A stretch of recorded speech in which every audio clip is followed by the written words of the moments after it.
Mark Vlekken. Donnarumma. Courtois. Danselaar. Bono. Panour.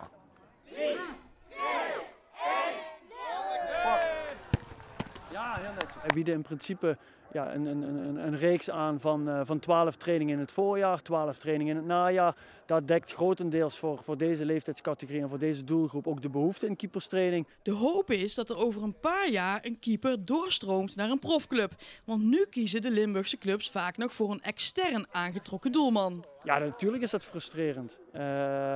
Alleen, dan kunnen we het als frustrerend ervaren of we gaan ermee aan de slag. Limburgers?